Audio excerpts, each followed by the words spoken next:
Hello, you wonderful people, and welcome to another episode of Super-Fanta-Fi. This being a show talk about TV shows of the supernatural, fantasy, and/or science fictional genre. For today's episode, I'm going to talk about the season premiere of Nancy Drew. A great season premiere. A lot of really interesting things went down in this episode, so let's break it down.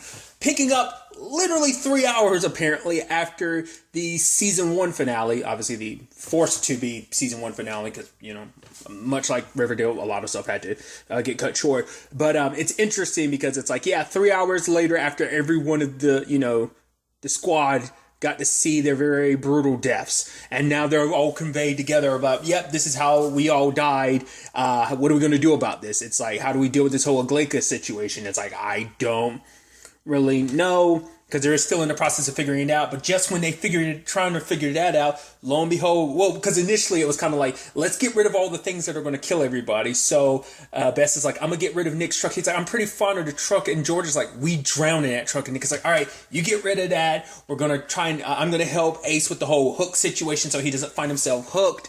And so I'm trying to find ways around that. And then the detective shows up and it's like, Nancy, we got to see you. Which I love that this keeps happening. It's like Nancy gets drawn into something else because some woman, we later on find out her name is Amanda, came out of Groem and ended up almost getting run over. And it's like, she passed out. But what was the first thing she said? Nancy Drew. So once again, Nancy finds herself smack dab in the middle of being a potential suspect. So that was interesting. So it's like, oh, here's some woman I've never met who somehow knows my name. And the last word she mutters before passing out was my name. So what's this all about? She's at the hospital because that's where the cop is dropping her off at, because he's got a lot of questions. And then lo and behold, who's there? Her dad. Which dad? Carson. And so George is kind of covering for Nancy because she doesn't want to be around her dad because, hey, it wasn't that long ago that, the whole, I'll move out and everything. So still, and they open with this for Nancy. It's like this is all happening at the worst time because not only are they dealing with the Aglika, she's also going through a identity crisis because it's like she basically every aspect of her life turns out to be a lie. She now knows who she is, but it didn't bring her any peace. It just made things more complicated because you can't look at either one of your parents the same way because they've been basically lying to you your entire life. And then on top of that, you find out who your dad is. It's Ryan Hudson, and the Hudsons being kind of the shitty people that they are. That's a whole thing. And so, in particular, because she's gotten to know Ryan through the experiences of like the whole him and George situation and just the way he's acted and treated people. So, she has her image of Ryan, which Ryan doesn't help that image later on in this episode. Oh, I'll go ahead and talk about it. Him, it's like every time Ryan does something good, you're like, oh, maybe you're not as bad as you think you are.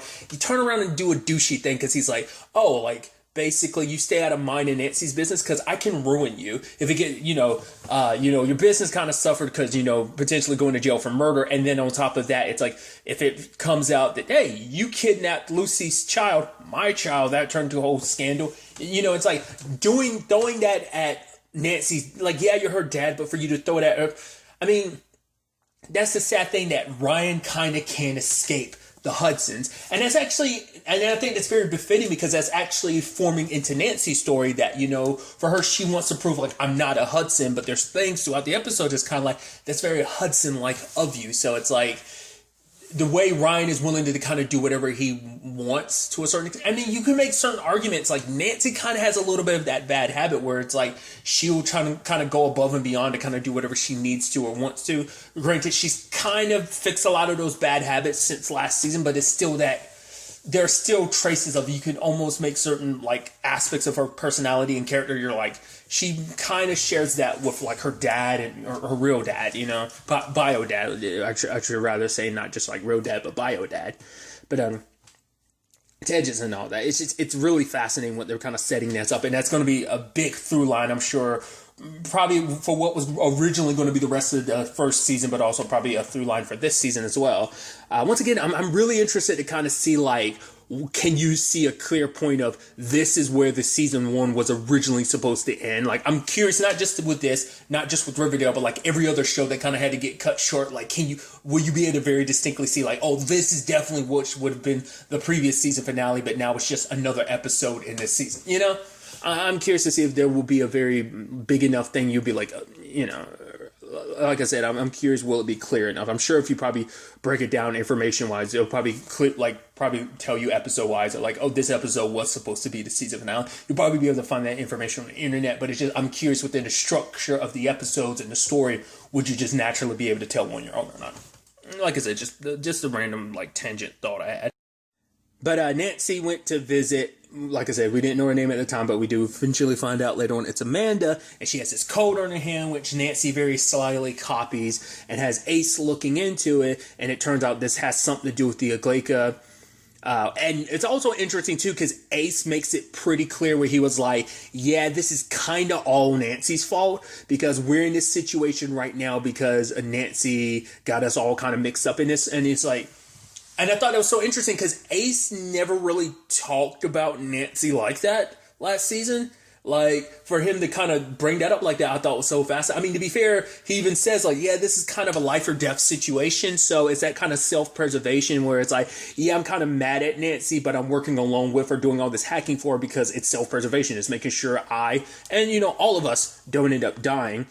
But it turns out that this is all connected to some site because someone had made a public post about what they're going through, and it turns out Bess did that, And it's like, well, why'd you do that? She's like, well, considering all that was supposedly going to happen to us, I had to. So now they're going to like the Gorham place because there's a mystery. There's supernatural aspect of it because apparently there's like a wraith that comes out during the full moon. I remember she was bringing that up to the detective, and it's like, oh, for him it sounds like hogwash, but to her it's it's like, yeah, considering everything her and the crew have been through, it's like, yeah. And it's like, because even Nick was like, who knows? Maybe this Wraith thing doesn't even be real. And George is like, yeah, because literally everything that's kind of urban legends. I mean, for one, all the stories that have been built up around this, all the people that disappeared, plus literally every urban legend and everything in Horseshoe Bay that's kind of considered an urban legend, we've miraculously ended up crossing paths with. So, of course, this Wraith is going to be real. And in the long run, it turns out to be real. So, I just think that's so fascinating. It's kind of like, we can never take anything in this town for, oh, that's just an urban legend. It's like, no, considering our track record and our luck, we're going to run into it. It's going to super be true. And that's going to be another thing that's on the supernatural lane of things that's going to come and bite us in the ass in some shape or form. It turns out, obviously, Amanda and her her twin brother, Gil, which I kept wondering. I was like, why do I recognize the actor who played Gil? I was actually sitting here and it clicked in my head. What I recognize him from is the sadly short-lived show October Faction on Netflix. I think he could be considered a main character, but it's like he was kind of a bully. So, but it's actually interesting because like I believe if I remember correctly, and I could be mistaken, wasn't the actress who played Davina on the originals in that show too? If I remember correctly, she was like the mean girl on that show. I think she was, if I'm not mistaken. So it's just interesting CW crossover. I'm thinking too much about it, but I thought it was fascinating. They end up going to look for Gil because this is about a mirror that he has that can help them with the Aglaika, but they had to find Gil first because now it sounds like, oh, the Wraith got to him and he was running away from it. And all of this leads them to the Hudson property. So it's like all this stuff is happening near and around an area that, Nancy has a connection to because she's actually a Hudson, which is, funny considering like, oh, this is all about getting that mirror, which is actually a Hudson heirloom. And on top of that, it's just, this is all happening because the Aglaika's coming after her and her friend. So it's just everything's all connected. So it's just kind of like for Nancy when she finds out like, oh, this is like a Hudson property. She was like, of course it is. So they're kind of splitting up. Obviously, there's the whole Nick and George thing, which if I'm not mistaken, Nancy kind of picked up on that last season. I don't know if she knows, but I think she has a feeling because George is kind of like, well, we could just, end up drowning and kind of avoid this whole awkward conversation. Because for Nick, it's like, we need to tell Nancy or she's going to figure it out on her own. It's kind of like, we kind of should tell her that there's a thing here. Nancy, I think, because it's also like, they both realize it's like, well, Nancy's pretty quick on figuring and picking up on stuff like this. So it'd probably be better coming from us than rather her figuring out on her own. But I think Nancy knows to some extent, if I remember.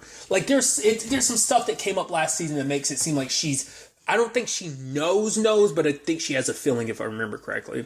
But maybe there was something I'm blanking last season that was like no, she definitely knows. She's just not saying that she knows. Then they end up sneaking onto the property, and it turns out Everett's there because he's meeting a whole bunch of other people. And now it's this creepy situation where he's taking them into place. And even Ace's point now is like, are those meat hooks? It's like, I'm supposed to die by meat hook, and like, there's a whole bunch here. And, Bess is flipping out because it's like, this looks like the place where he would kill us. And Nancy's trying to be calm, like it's not going to happen. But it's also like, yeah. Well, Nancy also recognizes like all the shit that Lucy went through because of the Hudsons, and also just like the way the Hudsons handle things. It's like, also don't forget all the people, the 12 people in that ship, which also included Owen's uncle. That whole situation, those 12 people, it's like, yeah, I can't forget about that either. But it turns out that whole meeting is about him trying to get people backing him so that he can basically get around that whole thing he's kind of potentially going to court for and stuff like that. So using his connections and stuff like that to circumvent it, because those people's money is tied up in his. So it's like, if I go down, they lose everything too. So they're kind of more inclined to help me. Plus, Ryan, your money's mixed up in this too. So if I go down, you're going down too.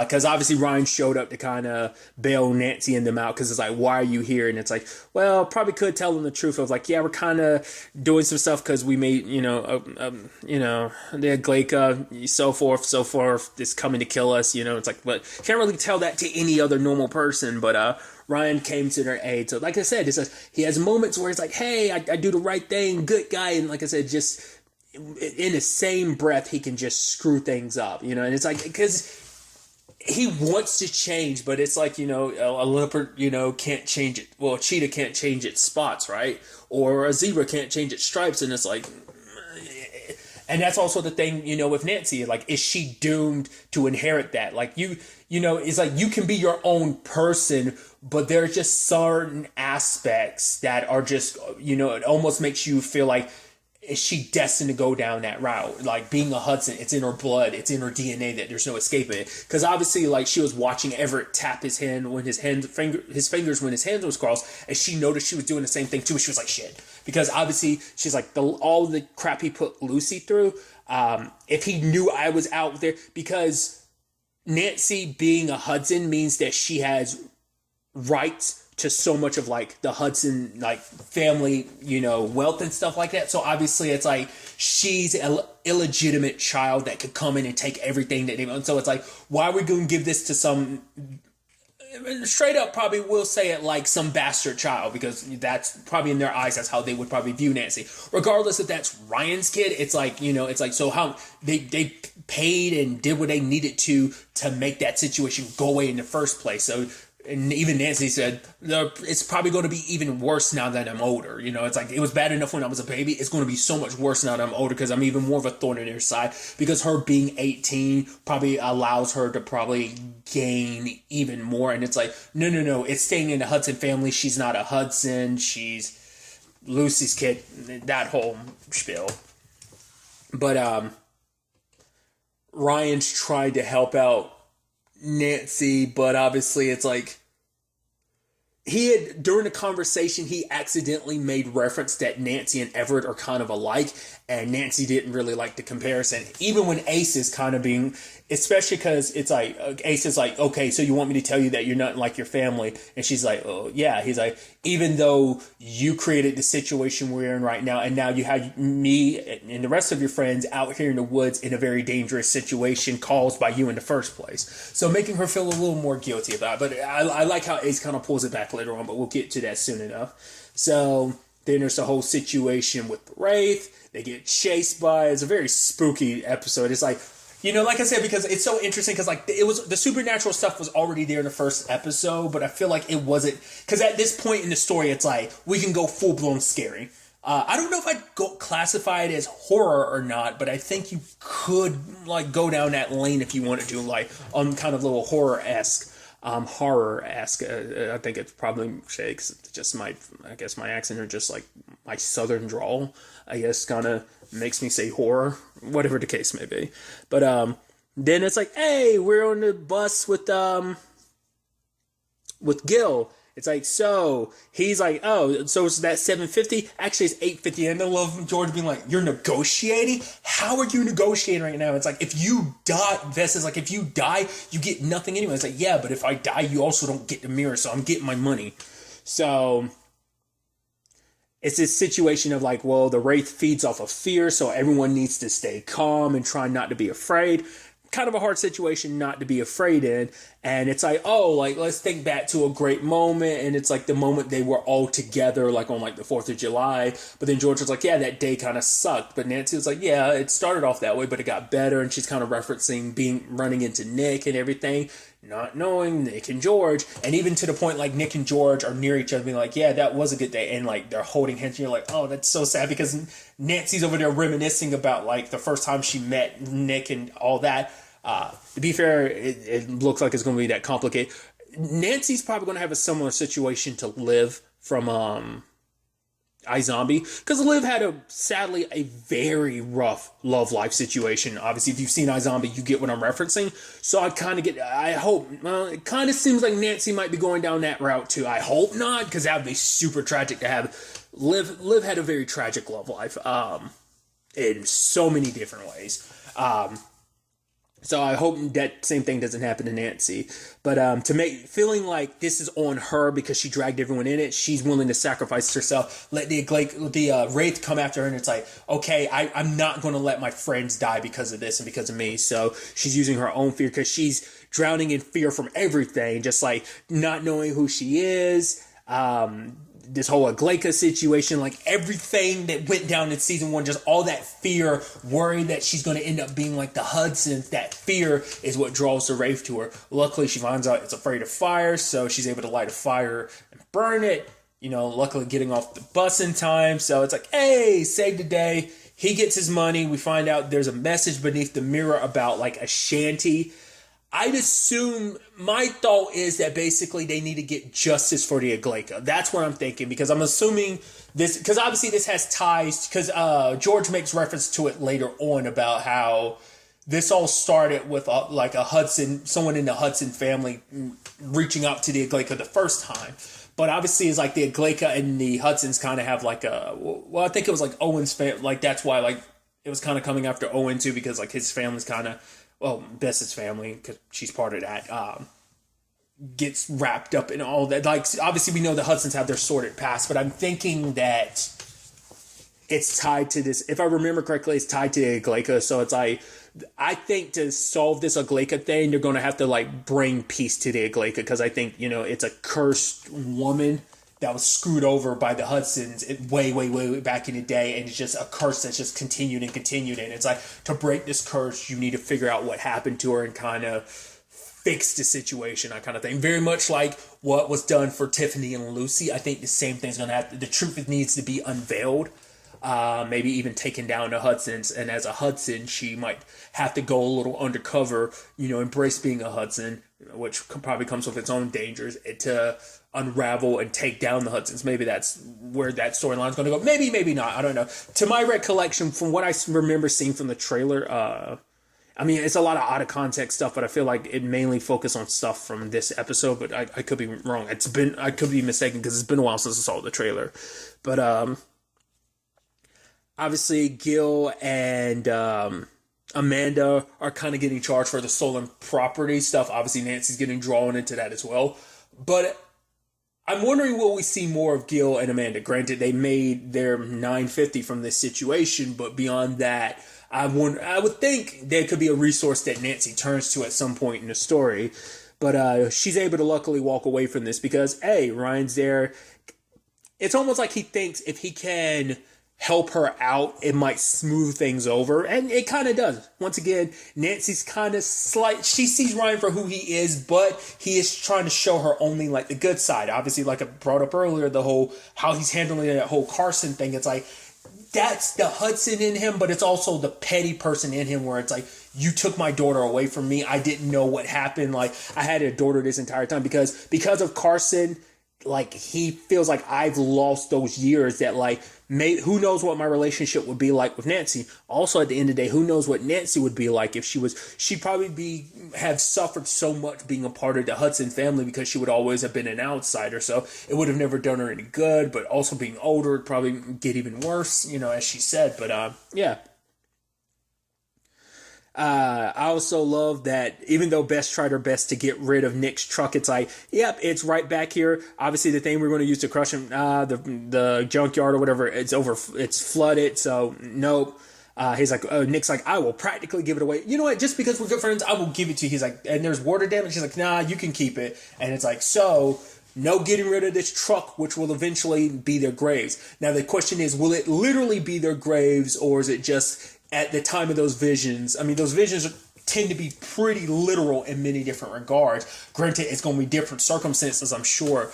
I'm assuming that at some point while they're in the truck together, George and Nick are going to end up going off a cliff or something and going into the water and potentially drowning like that. I think it's not just the water's not going to pop out of nowhere. Or maybe it will. It's going to be interesting. Once again, Bess burning. Like, we don't know what leads up to it. We know the end result. We just don't know how we get up to that point. There's no clear sign of when, how soon that's all going to happen. It could be right around the corner for all of them, But what I liked is that Ace and Nancy kind of had that heart-to-heart where she's like, are you still mad at me? She's like, I'm sorry, But for him, it's like, yeah, you're dragging us in this, but at the same time, it's like, for him, the reason why he's so upset is because I don't want to jeopardize this. Because for him, it's like, this is the first time I've ever really had a crew. And I think the same thing applies to Nancy, because Nancy's so used to handling things on her own. That's just always been the way she is. Even more so after her mom died, like having a squad, having team, having friends is something she still like struggles with. And it's like, relying on people is still kind of a hard thing for her, but having a crew, it means a lot for her and Ace that he doesn't want to lose this. But he's also like, just so you don't have to just so you can prove that you're not a Hudson, doesn't mean you can go off and just sacrifice yourself. Because obviously for Ace, it's like, I'm just as worried about what happens to you as I am anyone else. And so immediately I was like, oh. Because I might have brought this, I think I brought this up last season. I was like, oh, like, is there going to be like an Ace and Nancy thing? It seemed like that might be the direction they're going. But then as Nancy's looking at the hook that was covered up, like the shirt gets drenched in, whether it's like seawater or whether that's supposed to be blood, and then it falls off. And it's like, well, the thing he wrapped it up in was like a shirt or something. I mean, I think it was something of his that he wrapped it up in. So it's like, especially because for Ace, he was like, yeah, that used to be the place he liked to go to just to be alone. And it's like, well, now I know that that's going to be potentially my impending death, so I'm sure as hell not going back in there. But for Nancy, she's got to figure out what this sea shanty situation is if she hopes to. It's not just about her. For her, first and foremost, it's about saving her friends' lives, because she feels like she owes it to them, considering she dragged them into this to a certain extent. So I am very, very interested to ultimately see where all of this ends up taking us going forward into the next episode. But really, that's all I want to talk about. So the next time we meet, be happy, be safe, live life to the fullest, and enjoy it. Good day, and goodbye.